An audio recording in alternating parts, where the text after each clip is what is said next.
நம்மள அவன் குறி வச்சுட்டான்.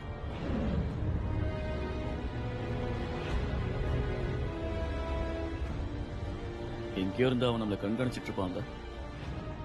நிச்சயமா இருப்பான், அதுவும் நம்ம பக்கத்திலேயே.